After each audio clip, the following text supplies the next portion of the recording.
Նախ եւ առաջ ասենք, որ Ալցհեյմերի հիվանդությունը դեմենցիայի ծերունական թուլամտության այդ ընդհանուր տերմինի ներքո եղած հիվանդություններից մեկն է։ Եվ ես հիշում եմ, որ դոկտոր Ջեյնի համար շատ զարմանալի էր, երբ որ վերաբերմունքը 60-ից 65-ից հետո մարդկանց մեր երկրում ոչ բոլորի մոտ, իհարկե ոչ բոլոր ընտանիքներում, բայց գերազանցապես վերաբերմունքը մի տեսակ դե լավ, դե արդեն 65 ես, դե լավ, դե 60 ես, եւ գյուղական բնակավայրերում, համայնքներում եւ քաղաքում, ինչն իհարկե ամենաընդունելի բանն է, որովհետեւ այստեղ էլ ունենք մի պատկեր, երբ որ մարդը ունի առողջական խնդիր, իրազեկված չեն եւ ասում են դե 70 տարեկան է, դե հիշողության հետ կապված խնդիր կլինի։ Անցած 7-8 տարիների փորձառությունը ինձ թույլ է տալիս ասել, որ գերազանցապես մեզ նաեւ բժշկի դիմում են հիվանդության արդեն առաջացած փուլերում, այսինքն ավելի բարդացած փուլերում։ Այդ բարձ թվացող մի որևէ գործողություն, որը արմատապես հրաշալի կարողանում է մարդը անել, այդ թվում կարող են որոշակի մասնագիտական բաներ լինել, ինքը դժվարանում է չի կարողանում, կամ եթե ավելի բարձր թողի վիճակ է, իսպար կորցնում է։ Ասում են, որ Ալցհեյմերի հիվանդության դեպքում հարազատները կարող են, չասենք խաբել, բայց հնարամիտ գտնվել։ Մեկ անգամ ասենք, ամրագրենք, որ դեմենցիայի հետ կապված ախտորոշումները, այդ թվում եւ Ալցհեյմերի հիվանդության դրվում է նյարդաբանի կողմից։ Դեմենցիան մի տեսակներ եւ բժիշկներն ասում են, որ կախված տեսակից բուժումը տարբեր է։ Ինչ պետք է նաեւ իմանա հանրությունը այս հիվանդության հետ կապված եւ եթե այսպես հավաքական դիտարկելու լինենք, ապա այդ վարքագիծը ինչպես մենք կարող ենք փոփոխել։ Ողջույն, Բուն TV-ի եթերում առողջ ոդքասթն է մարդու մտավոր, հոգեկան եւ ֆիզիկական առողջության մասին։ Այսօր իմ հյուրն է Ալցհեյմերի խնամք Հայաստան կազմակերպության ներկայացուցիչ Օֆելիա Կամավոսյանը եւ մենք խոսելու ենք Ալցհեյմեր հիվանդության մասին։ Ողջույն Օֆելիա, շնորհակալություն հրավերն ընդունելու համար։ Սա փաստորեն մի հիվանդություն է, նեյրոդեգեներատիվ հիվանդությունների շարքից, որը փաստացի վնասում է մարդու նյարդային բջիջները եւ դրանք այլևս վերականգնման ենթակա չեն եւ այստեղ շատ կարեւոր է խոսել այս հիվանդության կանխարգելող էտապի մասին ավելի շատ եւ հետո ընթացքում երբ արդեն մարդը ախտորոշվում է այս հիվանդությամբ։ Խնդրում եմ նախ մի փոքր մեզ պատմեք եւ ներկայացնեք թե ինչ է անում ձեր կազմակերպությունը այս կարեւոր ոլորտում եւ հետո արդեն անցնենք այդ կանխարգելման ու այլ հարցերի վերաբերյալ մեր զրույցին։ Նախ եւ առաջ ասենք, որ Ալցհեյմերի հիվանդությունը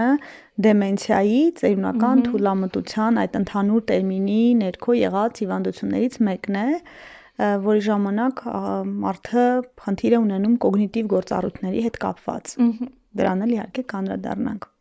Ալցհեյմերի խնամք Հայաստանը հիմնվել է 2017 թվականին, այն ստեղծել է ամերիկահայ ծերաբույժ Ջեյն Մահաքյանը, նա ավելի քան 30 տարվա փորձառություն ունի նահանգներում այս հիվանդության հետ կապված բուժման, ընտանիքների հետ աշխատանքի, այո, ծագումով հայ է եւ դա էլ կապում է Հայաստանի հետ, նա մշտապես, ասես ասեմ, մտքով, ոտքով հայրենիքում է, պարբերաբար գալիս է տարվա մեջ 2 անգամ եւ սովորել է դեռ սովետական տարիներին, խորհրդային տարիներին Երևանի պետական բժշկական համալսարանում կրթություն էլ ստացել է, այսինքն կապված է հայրենիքի հետ։ Մեր առնչությունը եւ կազմակերպությունը եւ որ հիմնեց դա 2017-18 թվականներին սկսեցինք կոնֆերանսով բժշկական համալսարանի հետ Ալցհեյմերի հիվանդության մասին։ Այդ տարիներին 8 տարի առաջ քիչ էր խոսվում տերմինները, դեռ դեմենցիա տերմինը շրջանառության բժշկական հանրությունը իհարկե գիտեին մասնագետները, բայց մարդիկ լայն հանրությունը դեռ այդքան ով որ հետաքրքրված էր իհարկե կարդում էր, բայց ընդհանուր առմամբ այդպես տերմինն էլ անգամ ընդունված եւ չգիտեին մարդիկ։ Կոնֆերանսը, որ ուսանողների համար էր, նաեւ ընտանիքների անդամների համար, ովքեր որ ունեն նրանք ում ընտանիքում կա Ալցհեյմերի հիվանդություն ունեցող անձ, եկան, լսեցին եւ դա սկիզբ եղավ եւ ես հիշում եմ, որ դոկտոր Ջեյնի համար շատ զարմանալի էր, երբ որ վերաբերմունքը 60-ից 65-ից հետո մարդկանց մեր երկրում ոչ բոլորի մոտ, իհարկե ոչ բոլոր ընտանիքներում, բայց գերազանցապես վերաբերմունքը մի տեսակ դե լավ, դե արդեն 65 ես, դե լավ, դե 60 ես, եւ գյուղական բնակավայրերում, համայնքներում եւ քաղաքում, ինչն իհարկե ամենաընդունելի բանն է, որովհետեւ հենց դա էլ այդ լուսանցքից դուրս համարելը եւ մարդիկ իրենք էլ իրենց դնում են, բերում է արդեն ասենք ատրոֆիայի ուղեղի էության, այսինքն մարդը սկսում է իրեն դուրս դնել, չշարունակել սովորել, շարունակել զարգանալ, վայելել, ճամփորդել, Փորձնել որոշակի ֆունկցիոնալ կարծրատիպային մի գլոբալ բան եմ ասում։ Ուղիղ առնչություն մենք իհարկե չենք տեսնի, հա, բժշկական տեսակետից ես ինքս բժիշկ չեմ, իրավունք չունեմ ասել, բայց ընդհանուր է դուրս դնելը մարդուն բերում է դրան, այսինքն ակունքում այն է, որ վերաբերմունքը մարդու դիտի տրամադրված լինես, որ դե տարիքը 65-ը ինչ ընդհակառակը։ 65-ը դա նոր սկիզբ է, երբ որ դու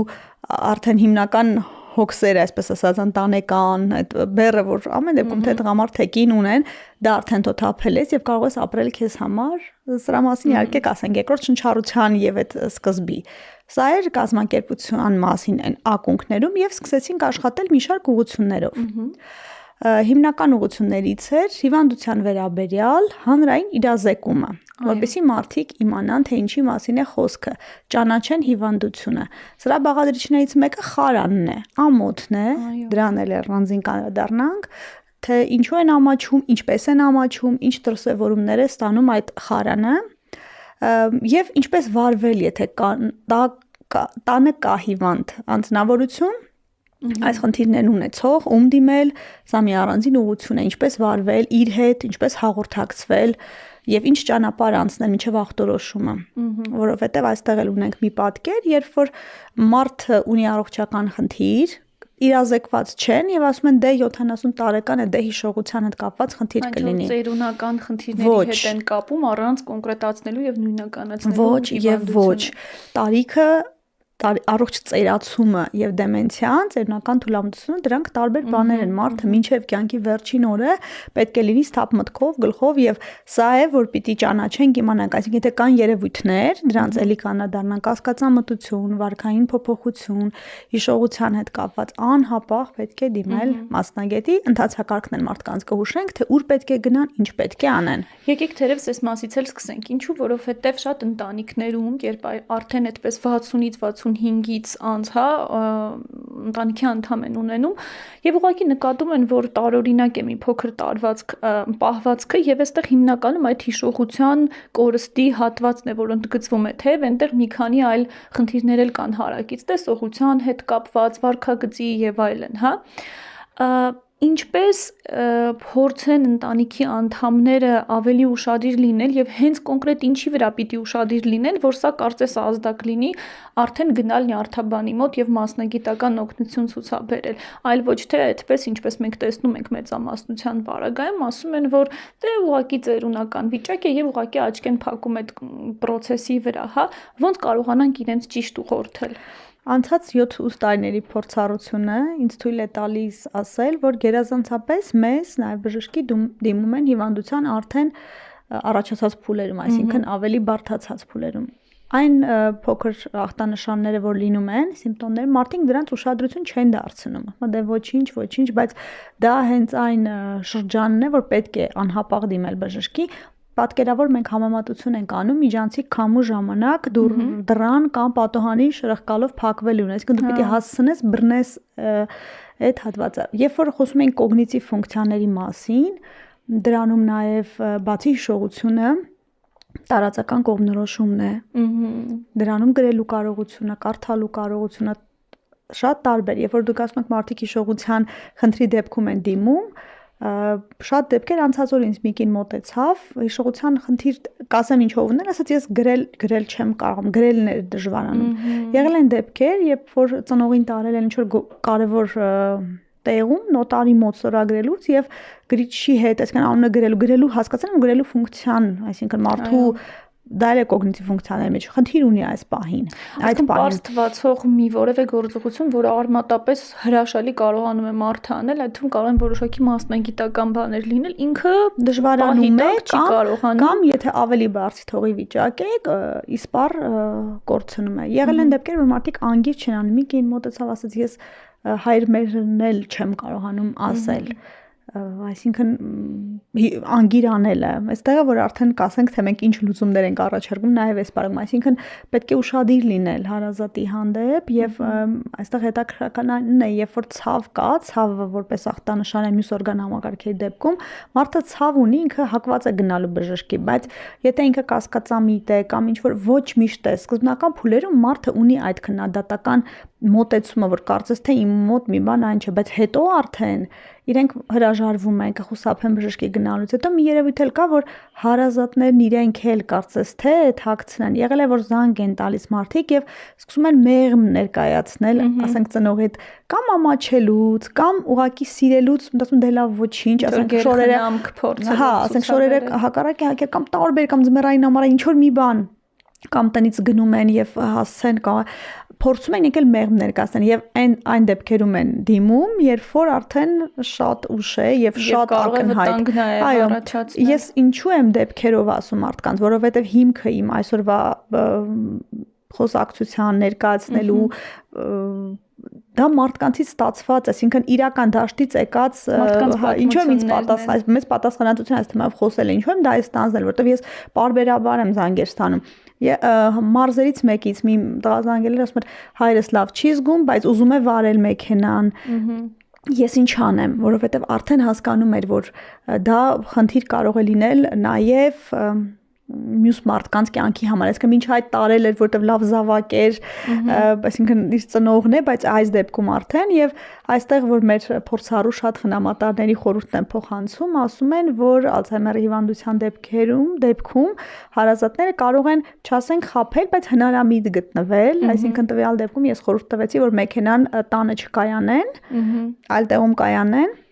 եւ ասեն, որ մեքենան օրինակի համար նորոգման է երկար ժամանակով կամ ինչ որ մի բան, որպեսզի որովհետեւ եթե դու ուղիղ ասես, այո, ես չէ կարող է բերել այլ հաղորդակցման իսկապես լուրջ անելիք կա, թե ինչպես մոտենալ, ինչ ասել, դանդաղ ասել, կրկնել մի քանի անգամ պարզ նախադասություններով, որպեսզի հիվանդություն ունեցող անձի հետ հեշտ լինի հաղորդակցությունը։ Հետաքրքիր է։ Ուրեմն ախտորոշման գործընթացը որպես կանոն, էլի հա պարտադիր բնականաբար բժիշկներն են անում որպես կանոն MRT-ի հետազոտության միջոցով եւ եթե արդեն կա դրված ախտորոշումը, հետո ինչ պետք է արվի, որ քայլերը պետք է արվեն ընդհանուր առմամբ պահպանման տեսանկյունից, որպեսզի շատ պրոգրեսիվ չլինի, որտեվ ես որքանով ուսումնասիրում եմ ըստ հետազոտությունների արդեն ախտորոշումը դնելուց հետո մոտ 3-ից 9 տարի տևողություն է տրվում, որտեղ այն բավականին պրոգրեսիվ հիվանդություն է, որպես այդպիսին։ Ինչպես եւ ինչ ծառայություններ կարելի է տրամադրել, որ մի փոքր գոնե հիվանդության ընթացքը եւ հենց իր պացիենտի եւ ընտանիքի անդամների համար ավելի հեշտ լինի։ Մենք ասում ենք կյանքի որակը բարելավող։ Մինչ գալ ախտորոշումը ճանապարհ կա, որ մարդիկ չգիտեն։ Ես գիտեմ, որ առողջապահության նախարարությունը արդեն ունի այդ ընթացակարգերը, թե ինչ ճանապարհ պիտի անցնի մարդը կամ հնամատար ընտանիքի անդամը, եթե կա այս կասկածը։ Մեկ անգամ ասենք, ամրագրենք, որ դեմենցիայի հետ կապված ախտորոշումները, այդ թվում եւ Ալցհեյմերի հիվանդության դրվում է նյարդաբանի կողմից, սա շատ կարևոր է ֆիքսել։ Այո։ Հիվանդության ավելի ուշ փուլերում գործին միանում է նաև հոգեբույժը, ինչու, որովհետև պատահում են նաև պսիխոտիկ երևույթներ, ոչ պարտադիր պայման է, բայց հաճախ վարքային խնդիրներ, որտեղ արդեն, այո, որտեղ պետք է շտկումները, դեղորայքային միջամտությունը կատարվի հոգեբույժի կողմից, բայց այն փուլում, որ մենք առաջարկում ենք, հորդորում ենք մարդկանց չզլանալ, չվախենալ գնալ բժշկի, նյարդաբանին պետք է դիմեն։ Շատերը գումարն են նաև, որտեղ կենսաթոշակառունային մասն է խոսքը, մեջտեղ բերեմ, ես դրան էլի պատասխան ասեմ, որ առաջին գանգատների դեպքում կարող են ուղղակի դիմել ընտանեկան բժշկին, դա անվճար է, ընտանեկան բժիշկը կուղորդի նյարդաբանին, դա կրկին անվճար է եւ նյարդաբանն արդեն կդնի ախտորոշումը դրանից բխող։ Հիմա գամ ձեր հարցին, այստեղ էլ ասեմ, որ մեր կազմակերպությունը այս տարիների ընթացքում գոլեգաների նաեւ նախարարության աջակցությամբ Առողջապահության ազգային ինստիտուտի հետ համատեղ իրականացրել է վերապատրաստման ծրագրեր, որպեսզի նյարդաբաններն էլ որոշակի գիտելիքներ, վերջին տենդենսները իմանան հիվանդության հետ կապված, իմանան ինչպես տարբերակել, ինչպես ուղղորդել, ում ուղղորդել, գնահատման հատուկ համակարգեր կան, որտեղ ինչպես նշեցինք, եթե ցավը չի մեզ դրթիչը, հա, ուրեմն գնահատման համակարգեր կան, որոնցից մեկը դուրս բերել խնդիրը։ Այո, որոնցից մեկն էլ Մոնրեալյան կոգնիտիվ տեստն է, որի միջոցով ստուգում է միաժամանակ կարճատև հիշողությունը, համատաբար երկարատև, տարածական կողմնորոշումը եւ այլն, այստեղ նաեւ կրթական ցենզն է կարեւոր եւ այդ 30 բալ ունեցող թեստի միջոցով 3 աստիճանի որոշվում է, որ մարդու մոտ ինչ խնդիր կա, կոգնիտիվ ինչ խնդիրներ կան, սա ախտորոշման համար հիմք չէ, բայց մեկն է բժշկին պատկերացում է տալիս, բացի այն առաջնային էտապական այո պատկերը, որ ընտանիքը պատմում է։ Այսինքն հիմա գանք այն հարցին, թե ախտորոշում ունեցավ Ալցհեյմերի հիվանդություն։ Այստեղ էլ դեմենցիան տեսակներ եւ բժիշկներն ասում են, որ կախված տեսակից բուժումը տարբեր է։ Ասենք լույի մարմնիկներով դեմենցիան այլ բուժում ունի եւ դեղորայքը այլ ձևով են կիրառում, շատ կարեւոր է, անչափ կարեւոր է, որ հենց նյարդաբանը բանիմաց զբաղվի ու ես կարող եմ ասել, որ մեր երկրում լավագույն կլինիկաներն, լավագույն մասնագետներն են, պետք է դիմել, ախտորոշվել, տեսակը պարտադիր բացի նշված թեստերից կիրառվում է նաեւ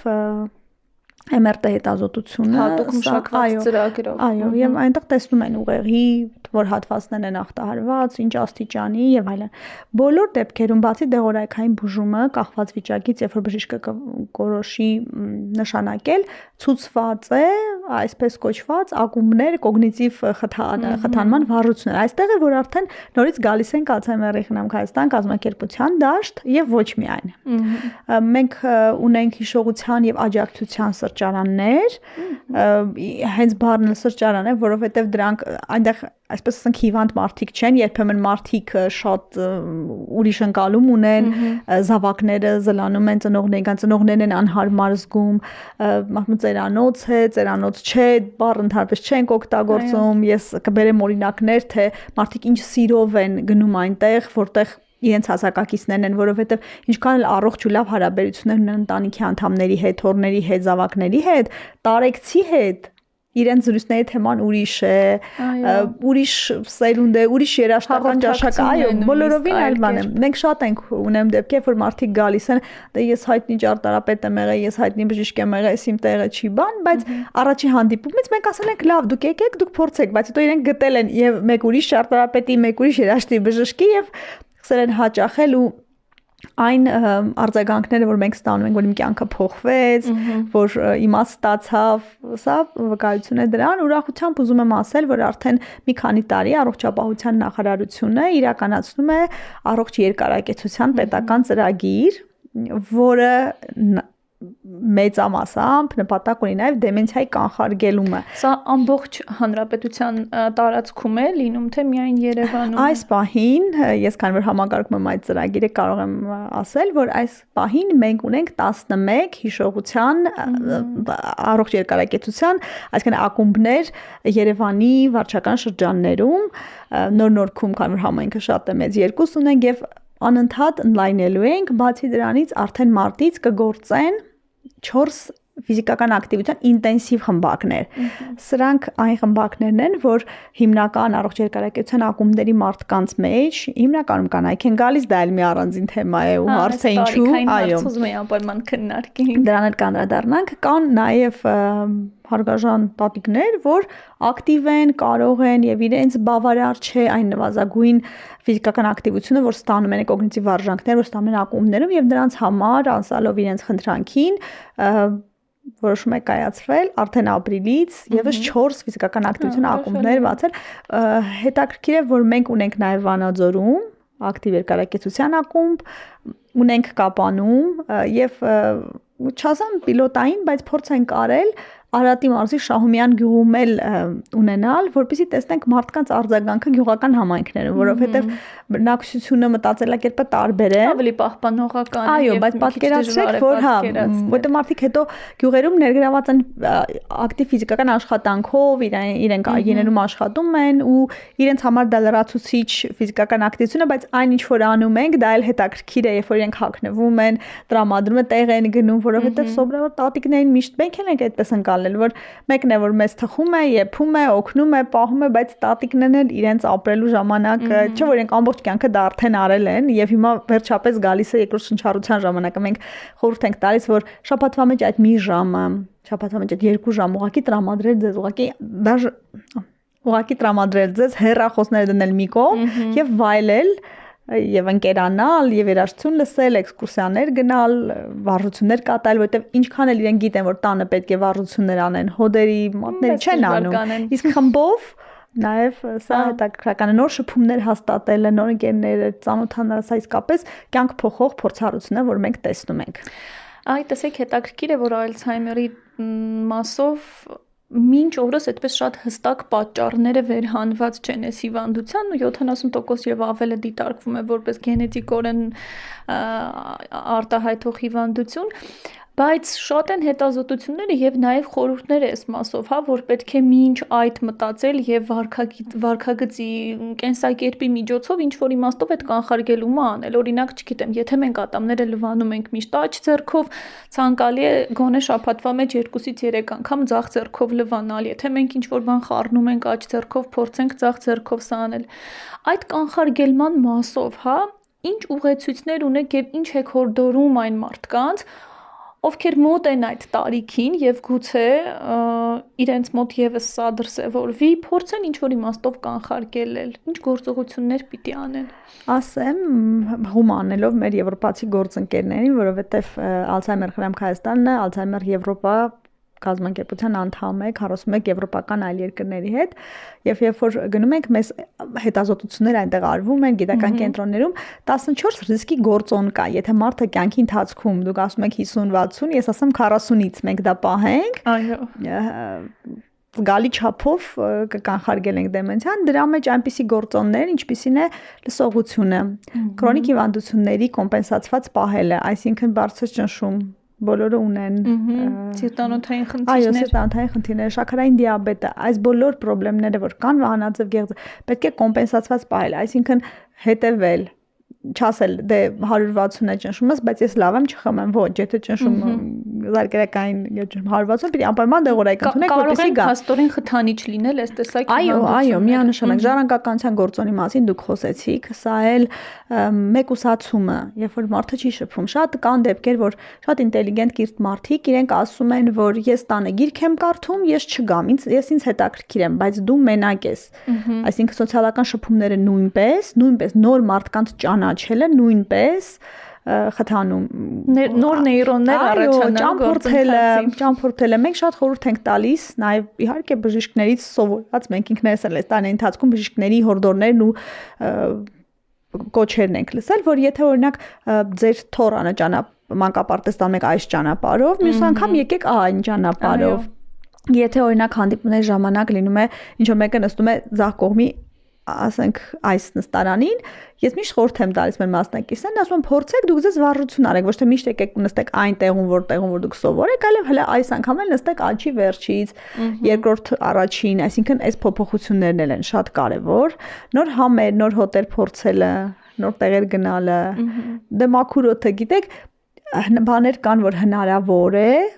շատ կեր կանխարգելել, բայց գործոններ կան, որ իսկապես չենք կարող որևէ կերպ ընդհանրապես ուրախ լինելը, որպեսզի դեպրեսիվ տրավմատիզմ, ստրեսը, անցած օրը ես հենց բժշկի հետ էի խոսում, որ հետազոտություն էին կատարել, ստրեսի գենն էին հետազոտել եւ ստրեսը, ինչի մեջ ենք մենք մշտական, սա նույնպես նպաստող գործոն է, այսինքն լավատեսությունը, բարությունը, սա էլ է, որ Ռիսկի գործոնների մեջ է, այսինքն պետք է հաշվի առնել կանխարգելելու դեմենցիան։ Իսկ հետաքրքիր է կան ինչ որ ուղեցույցներ, որոնք գուցե ձեր կազմակերպության միջոցով կամ պետական մարմինների միջոցով ստեղծվել են ուղղված խնամողներին կամ օրինակ ընտանիքի անդամներին, թե ինչպես նաև իրենք փորձեն վարվել ընթացքում։ 2019-20 թվականներին մենք ստեղծեցինք խնամողի ուղեցույց, որի մեջ նաև կոնտակտներ էին թե ում դիմեն, բայց այնտեղ թե ինչպես խոսել։ Ես ասացի դանդաղ ասել նախադասությունը, հագուստը, եթե շփոթում են արդեն հիվանդության ուշ փուլերում, հագուստը դասավորել, որովհետև իրենք երբեմն հակառակն են հագնում ամառային հագուստը ձմեռայինի։ Մեր շատ փորձառու խնամողներն ասում են, որ հագուստի վրա, ինչպես երեխաների պարագայում, անունազգանունն է պետք գրել կամ գրպանում գրել դնել, որովհետև եթե ոստիկանական տեղեկագրերին բոլորիս աչքին էլ ընկնում են, երբ որ ասում են պապիկը կամ տատիկը դուրս է եկել տանից եւ անորոշ ուղղությամբ, որտեղ իրենք տարածական կողմնորոշումը կորցնում են, բայց դու ասել համոզել, որ դու մի դուրս արի, երբեմն չի լինում։ Մենք ինքներս էլ տրանսպորտում տեսնում ենք մի տատիկ, մի պապիկ, որ արդեն պիտի ուղեկցողով դուրս գար, մենակ եկել։ Երբեմն մենակ են ապրում։ Շատ հաճախ չեն լսում, երեխաների պես չեն լսում եւ այսինքն այս ուղեցույցերի մեջ նաեւ սա է, այո, եթե երբեմն լինում է իրենք սենյակներն են շփոթում, տան եւ սա էլ է խնդիր, շատ հաճախ ճաղավանդակներն անում, որտեղ իրենք ան պատուհանը դրան հետ շփոթել նույնիսկ այդպես։ Մեր շատ փորձառու խնամողներից մեկը Տիկին Սիլվան մի հնարք ինքն էր մտածել, որտեղ 20 տարուց ավելի աշխատել էր, իրենք երբ որ դուրս են գալիս տնից, ծալկում են, այսպես ասած, ինքը հայլի էր ամրացրել դռան ներսի կողմից եւ երբ որ այդ հիվանդը փորձում էր դուրս գալ, ամեն անգամ ինքը իրեն տեսնում էր ու ոնց որ մտածում էր, որ մարդ կա շուրջը, ու հետ էր գալի, չէր գնում, այդ եղանակով էր, որ մտածել էր, շատ հմտություններ կան, որ խորհուրդ ենք տալի, մենք ունենք մշտապես կազմակերպում ենք ընտանիքի անդամների համար, հարազատների համար հանդիպումներ, on-line մեր հոգեբանները բացատրում են այս նրբությունները եւ շատ կարեւոր է հարթակը, որ այսպես համայնքը, որովհետև իրենք իրար ավելի լավ գիտեն։ Օրինակ լինում է անդադ ուտելիք կպահանջեն, այդ ընդունված բան է, որ երբ որ Ալցհեյմեր հիվանդություն ունեցող մարդը կամ դեմենցիա ունեցող մարդու հարազատներին կսում ինձ չեն կերակրում, լավ չեն կերակրում, մեկ էլ տեսնում ես զավակը արդարանալով ամաչելով, որ չէ կերակրում ենք, չի հիշում, բայց մենք որ արդեն այս ամենի մեջ ենք, գիտենք, որ իսկապես դա երբեմն Սուտետ հիշողության հարցն է։ Հետաքրքիր է, որ այս հիշողության հետ կապված նաև կա այսպիսի դիտարկում, որ լինում է, որ իրենք շատ խորը մանկությունից ինչ-որ բաներ շատ լավ հիշում են, բայց ավելի թարմ տեղի ունեցած մի երևույթ կամ իրենց հետ կապված գործողություն, որ արել են, ընդհանրապես չեն հիշում, թեկուզ մեկ օրվա կամ մի քանի ժամ առաջվա կտրվածքով սա իսկապես այդպես է, թե ոչ։ Կա այդպիսի բան, բժիշկները բացատրություն ունեն դրան, լավ կլինի, որ բժիշկ էլ լինի, նյարդաբան կասի, այո, շատ է պատահում, մենք ունեինք մեր Համլետ պապիկին, բացառ հիշատակը մենք շատ զբաղվում ենք մեր տնային այցերի ժամանակ վարժություններ են կատարում բան ու այդ վարժությունների ժամանակ հիշողություն դե չուներ արդեն լավ չէր, բայց այդ վարժությունների ժամանակ մեկ էլ սկսեց պատմել, ասեց ես որ 12 տարեկան էի, որ ֆիզկուլտուրա էինք անում, ինչ որ դպրոցում, այսինքն այդ վարժությունները իրեն հիշեցրեցին, խթանեցին, հիշեցրեցին ինչ որ մի դրվագ իր մանկությունից։ Թերապիաների մեջ շատ խորհուրդ է տրվում, դոկտոր Ջեյնն էլ ասում է, որ դնեն միացեն այն երաժշտությունը, որ իրենք լսել են իրենց երիտասարդության ժամանակ 20-30 տարեկանում այդ սովոր երաժշտությունն էլ կարծես թե ուղեղի համար ինչ որ խթան է վերհիշելու գալու այդ ուղեղին խթանը հիշելու այսօրը կապելու անցյալի հետ, բայց այդպես երևույթ կա, իրենք կարող են հիշել իրենց առաջին ուսուցչուհու անունը, ընդհանրենք, բայց չհիշեն թե ուր են դրա, օրինակ բանալին, այսպես։ Խոսելով կանխարգելումից ընտանիքի անդամից, կարծում եմ, այստեղ շատ կարևոր է նաև անդրադարձ անել ընդհանրապես հանրությանը, որովհետև ցավոք սրտի մենք ունենք մի այնպիսի իրականություն, որտեղ տարբեր հիվանդությունների մասով իսկապես խարանը շատ արտահայտված է։ Եվ թերևս այստեղ Ալցհեյմերի հետ կապված նաև որոշակի զուգադիպությամբ դիտարկում են նաև որպես հոգեկան առողջության հետ կապված խնդիր, ինչը եւս թույլատրելի չէ, այսինքն կապ չունի ինչ հիվանդություն ունի, մարդը յուրաքանչյուր պարագայում պետք չէ խարանի առաջ կանգնեցնել, բայց ամեն դեպքում խոսելով սրա մասին, ինչ պետք է նաև իմանա հանրությունը այս հիվանդության հետ կապված, եւ եթե այսպես հավաքական դիտարկելու լինենք, ապա այդ վարքագիծը ինչպես մենք կարող ենք փոփոխել։ Սկզբունքը այստեղ կարմիր թելի պես այն է, որ մեզանից որևէ մեկը ապահովագրված չէ։ Աշխատանքի ընթացքում շատ ամեն տեսակի մարդու հետ, ամեն տեսակի վերաբերմունքի մենք առերեսվում ենք, աշխատում ենք դպրոցների հետ, որ մեզ հյուրընկալում են պետական ծրագրով, շատ շնորհակալ ենք, աշխատում ենք համայնքների հետ, շատ տարբեր, ու ես կուզեմ այսօր այստեղ լավագույն օրինակները հնչեցնել, խրախուսելու Շահումյան գյուղում, երբ որ մենք առողջ երկարակցության ակումբը կազմակերպում ենք դպրոցի շենքում, համայնքի ղեկավարի որ իմացել էր, ասել էր մեր ավակներին հրավիրում եմ իմ կաբինետ, ու հիմա պարապմունքները անցնում են համայնքի ղեկավարի կաբինետում։ Այսինքն հասկանալու բոլորս պիտի հասկանանք, որ 65+ մարդիկ կամ Ալցհեյմերի հիվանդություն ունեցող մարդիկ, իրենք աներևույթ մարդիկ չեն, իրենք մեր մայրերն են, մեր մորքուրներն են, հորքուրներն են, քեռներն են, եւ մենք ենք մի 20, որոշ դեպքերում 30 տարի հետ, այսինքն այս ամենը մեզ համար է, եւ խրախուսելով, եւ լավ վերաբերմունք ցուցաբերելով, եւ հարմար ծառայություններ ու առողջ միջավայր ստեղծելով, մենք մեզ համար ենք այս ամենն անում։ Իրականում այն ընտանիքներում, որտեղ կա առողջ սերունդ, այդ 3 սերունդը, պապիկը, այսինքն պապիկ-տատիկը, զավակները եւ թոռները, դա հենց առողջ հասարակությունը, առողջ ընտանիքն է, եւ իմ փորձառությունը ես արդյոք օգտվեմ եւ ասեմ, որ արդեն 3 տարի ստեղծել եմ եւ վարում եմ երկրորդ շնչառություն հաղորդաշարը, որ 65+ մարդկանց համար է եւ դրա առանձին ուղղություններից մեկն էլ պլյուս-մինուս 100 շարքն է, երբ որ այցելում եմ ինքս, քանի որ իրենք արդեն չեն կարող տաղավար, գնում եմ 100 տարեկան մարդկանց հետ զրուցում եմ, հասկանում եմ եւ մի պարզ օրինաչափություն եմ հասկացել, որ այն ընտանիքներում, որտեղ մեծին հարգում են, սիրում են, պահում են, փայփայում են, մարդիկ ապրում են երկար։ Այսինքն սկզբունքային է, որ հասարակությունը ընտանիքն է լավ վերաբերում մեծին, որովհետև դա է ճանապարհը, դա է ճիշտ ուղին առողջ հասարակության, առողջ ընտանիքի եւ մեզ յուրաքանչյուրի։ Սա շատ կարևոր հարց է եւ ինձ թվում է մեզ դիտող շատ տարբեր սերնդի մարդիկ այս իմաստով կարող են տարակարծիք լինել, որտեվ վերջին շրջանում հատկապես շատ այսպես ուրբանիզացված կյանքի պարագայում մի շարք մարդիկ մտածում են, որ շատ ավելի ճիշտ է, երբ իրենք առանձին են ապրում, երբ մեծերը 60+, 65+ մարդիկ առանձին են ապրում, ինչ որ իմաստներով այդտեղ շատ ճշմարտություն կա, դրական կողմ կա, բայց նաև կա շատ բացասական կողմ եւ միանշանակ օրինակ այն կապը, որը ստեղծվում է թորնիկի եւ պապիկ-տատիկի միջեւ, դա երբեք չես կարող համեմատել ծնողների հետ կապի հետ, որտեղ դրանք շատ տարբեր են եւ որպես հարաբերություններ, եւ որպես ինֆորմացիա, եւ որպես վերաբերմունք ու սիրո դրսեւորում, որը բոլորովին տարբերվում է հա ծնողներից եկող։ Կասեք, խնդրեմ, թե ինչպիսին է մոտեցումը նաեւ բոլոր այն 65-60+ մարդկանց նկատմամբ, ովքեր տարբերվում են եւ փորձում են նաեւ ինչ-որ քայլեր անել այդ ակտիվությունը դրսեւորելու իմաստով։ Եվ այստեղ ես կուզեմ նաև զուգահեռներ տանենք շատ այլ երկրներում, հատկապես եվրոպական երկրներում, երբ մենք տեսնում ենք, որ 65 տարեկան մարդը դա լիովին, կարելի ասել, համեմատաբար առողջ, նույնիսկ իրենք կարող են, չգիտեմ, արշավների մասնակցել, նոր գործ սկսել, նոր բիզնես սկսել, նոր գիտելիքներ սովորելու համար, նույնիսկ նոր մասնագիտություններ ձեռք բերել։ Այդ անցումը մեզ մոտ մենք ինչպես կարող ենք կազմակերպել եւ ունենք արդյոք նմանատիպ նաեւ օրինակներ, որպես դրական պատմության օրինակներ։ Կանխարգելելու մասին երբ որ խոսում էինք, հարազատները պիտի չխնայեն տատիկ-պապիկներին։ Սա շատ կարևոր է, որովհետեւ իրենց հանձնարարություններ տալով, իրենց առաջ խնդիր դնելով մենք նաև կյանքն ենք երկարացնում եւ իրենք ստիպված են լինում ինչ որ մի բան անել, խնդիր լուծել, այդ խնդիր լուծելով կյանքը մի միջադեպ պատմեմ երեխաների պարապմունքի տեղում նստած սպասում ենք, մի պապիկ էր, թորնիկին էր սպասում, մեկը եկավ ասաց դու ես պահում երեխուն, ասաց չէ, երեխեն է ինձ պահում, այսինքն նախ ծանրաբեռնենք, հավատանք իրենց ուժերին, թույլ տանք որ փորձեն,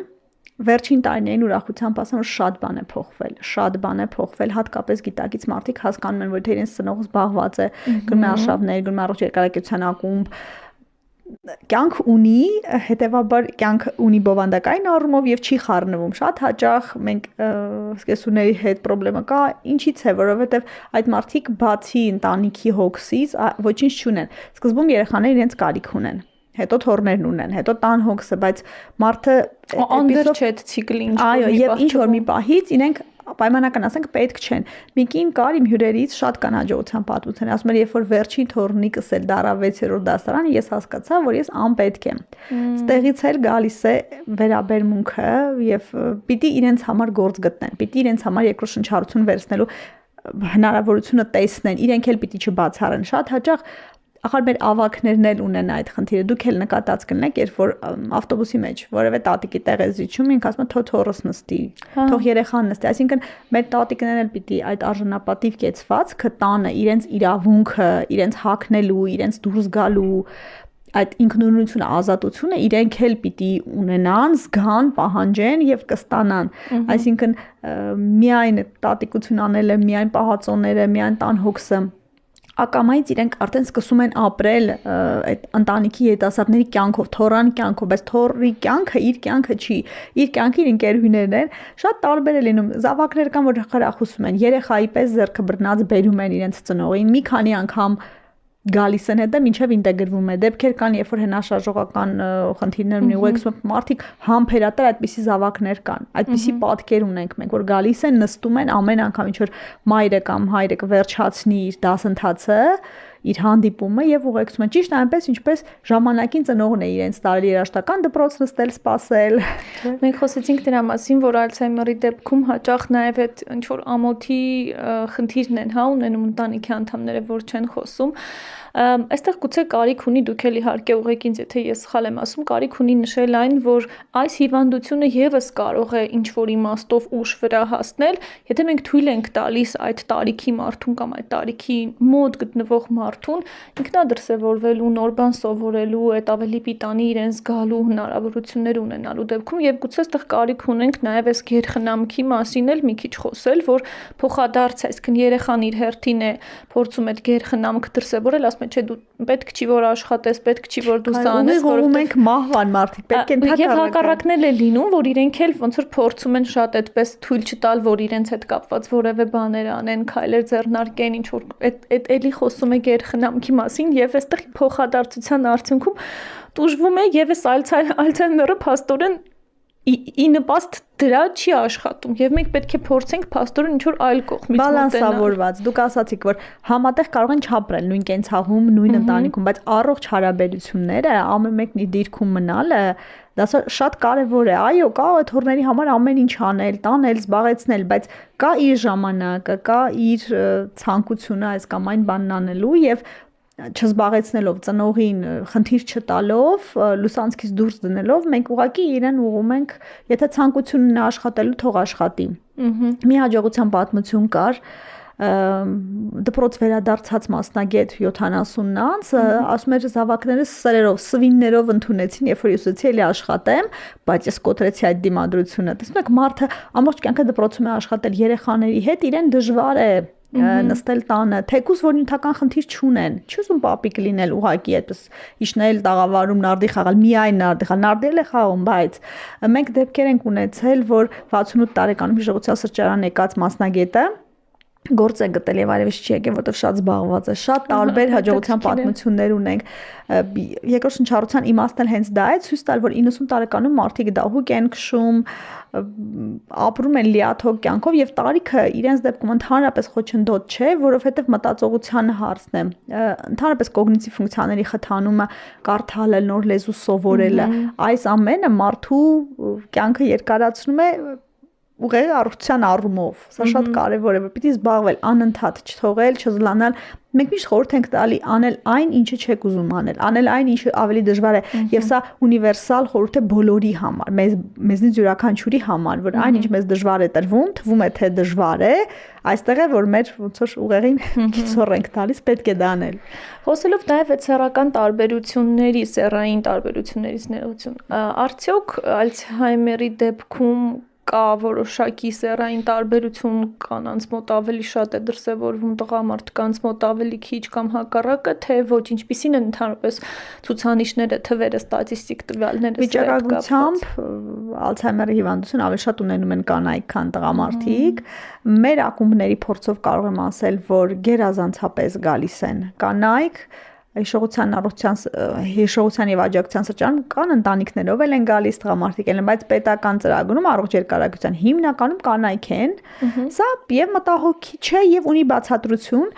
Հայ տղամարդը մինչեւ վերջ փորձում է աշխատել։ Պապիկները մինչեւ վերջ ուզում են ինչ-որ մի բան ստեղծած լինեն, մեկը վարպետ է, ինչ-որ էսպես։ Հետո էլի ստիգման է, որ ուր գա, ինչ հանի, ամաչում են էլ, նաեւ ամաչում են, բայց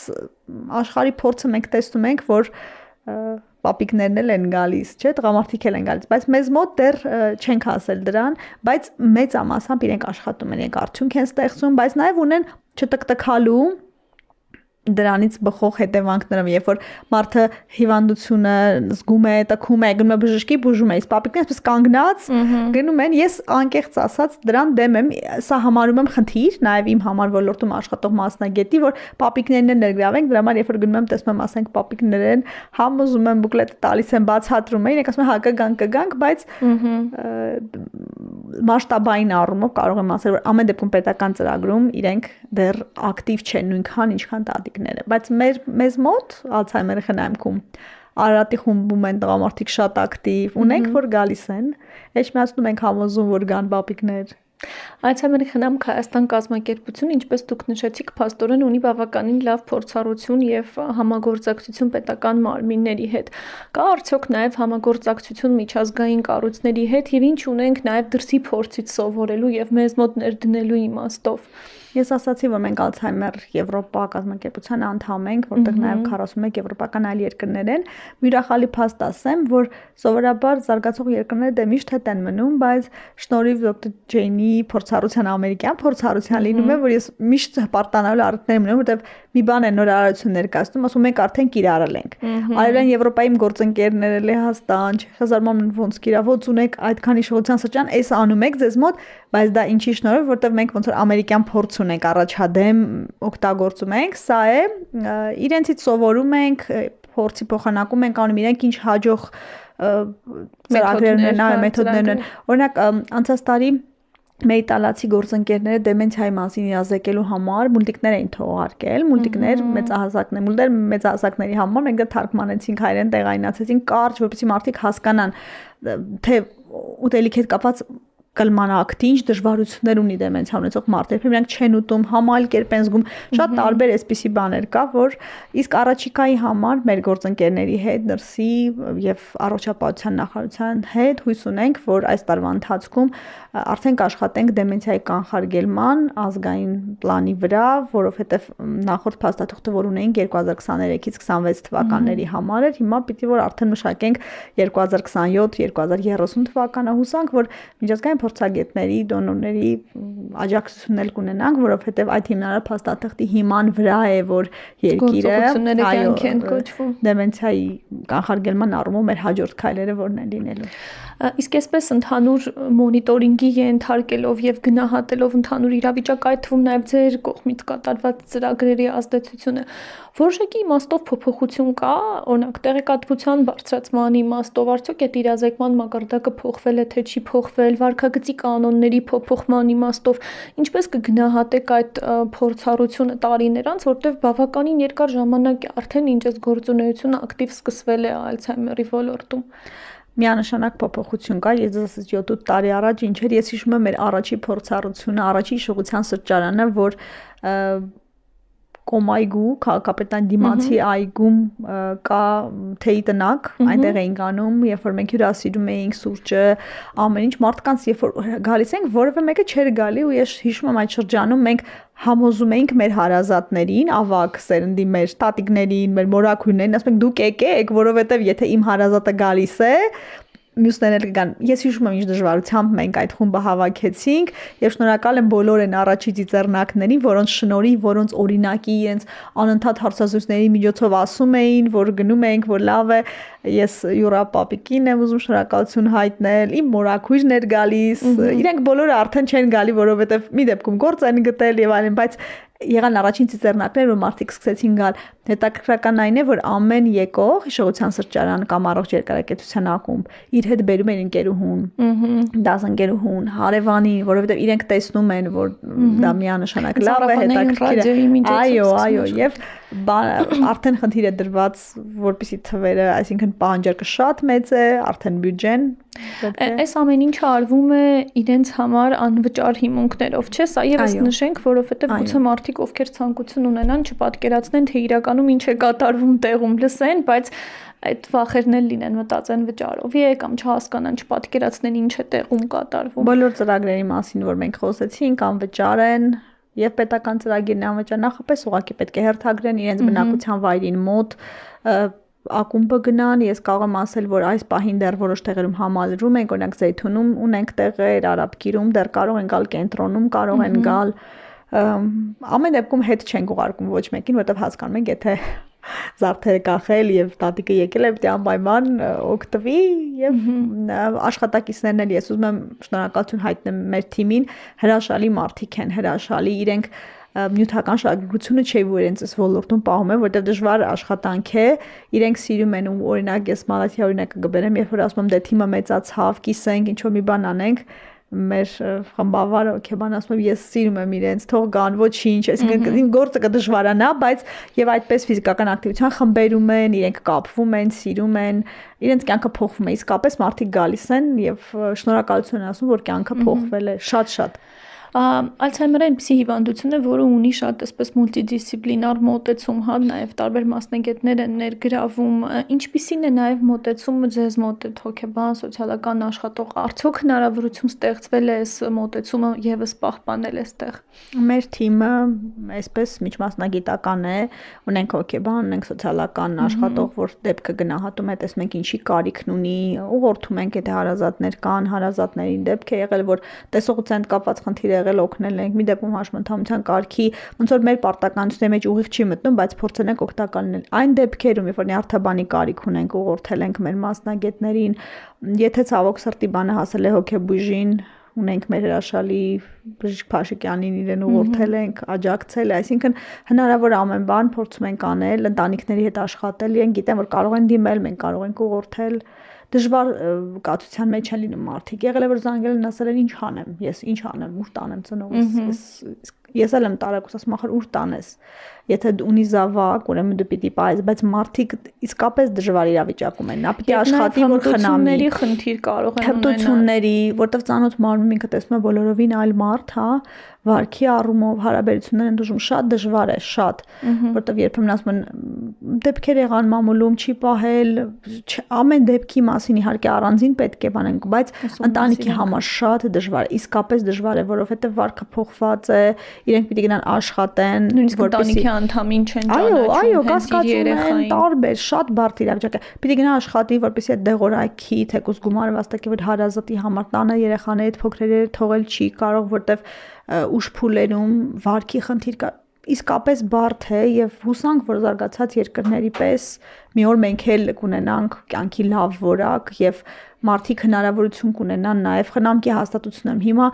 կան մասնավոր ընկերություններ, դրանք ամեն միջին վիճակագրական ընտանիքի համար այդ գումարը վճարելը թանկ է, հետո մշակույթի հարցը կա, մարդիկ դժվար է, բայց ոնց իմ ծնողին տանեմ, շատ բարդ է, շատ։ Այստեղ նաև շատ կարևոր է, որ դասական պալիատիվ օգնությունը ճիշտ զարգանա, որ նաև օրինակ հոսպիսային խնամքը հասանելի լինի եւ կարողանան Ալցհեյմերով հիվանդություն ունեցող մարդկանց եւս իրենք ծառայություններ մատուցել, որ շատ բազմակողմանի է մոտեցումը։ Թե կա տնային խնամքի ծառայություն, նաև տնային խնամքի մարդիկ գերադասում են ինչ-որ մեկին վարձել մասնագետ, որ գիտի, որ կգա տուն իրենց հետ զուգահեռ։ Լինում է կոգնիտիվ խաղերի համար խնդրում են, մենք մեր աղջիկները տնայցեր են կատարում, զբաղվում են, կան դեպքում արդեն անշարժական խնդիր ունի կամ ակումբը հեռու է, ինքը չի կարող գալ, այս դեպքում կան նաև վճարովի ծառայություններ։ Ամեն դեպքում չանտեսելը շատ կարևոր է, հասկանալը, որ մի օր այդ խնդիրը կարող է ցանկացածի դռանը չոքել եւ գալ եւ պատահել մեզ յուրաքանչյուրի դա էլ կարևոր գիտակցություն պիտի լինի այս ոլորտում աշխատել, ապրել, իսկ պիտի հասկանանք, որ որևէ մեկը դեռ չի եղել մարդ, որ միշտ մնա 30-40 50 տարեկան։ Եվ փորձենք առողջ հնարավորինս ծերանալ ու նաև հիշել, որ ծերանալն էլ է շատ կարևոր եւ պետք է դրան ավելի այսպես գիտակից մոտենալ։ Շնորհակալություն Օֆելիա եւ վերջում մեր հարցը որն է հենց ձեզ համար անձնապես ձեր առողջ լինելու բանաձևը։ Ես Երբ որ վարում եմ հաղորդումը, լսում եմ երկարակյացներին, ես սովորում եմ։ Դա իմ հենց ամենամեծ անձնական, այսպես օգուտն է հաղորդումից։ Ես հասկացել եմ, որ երկարակյաց են բարի մարդիկ։ Երկարակյաց են սովորող մարդիկ, որ նոր լեզու են սովորել, երկարակյաց են նոր լեզու են սովորել, շատ ճամփորդել ենք որպես կանոն նոր զգացողությունների հետևից են գնացել երկարակյաց են այն մարդիկ, որ առողջ ապրելակերպ ունեն, այն իմաստով, որ հեծանիվ են քշում, սպորտով են, չեն ալարում, վարություններն են անում, սա էլ եմ ես այդպես հետևում եմ, որտեվ ես իսկապես մի կատակ ունեմ, ասում եմ դե 100 տարի ապրեմ եւ իրոք, որովհետեւ կյանք իրական լավ բան է, եթե որակյալ ես ապրում, եթե հագեցած վայրելով ամեն օրը սա է եւ ուտելիքի մասով էլ իրենք հիմնականում պահում են ուտելիքը ուշ ժամի չեն ուտում կոմպենսացված են պահում հիվանդություններ որովհետեւ բոլորս էլ ուզում ենք մեկ ավել խմորեղենը ուտել մեկ ավել քաղցր ինչ որ մի բան է բայց պիտի հասկանաս որ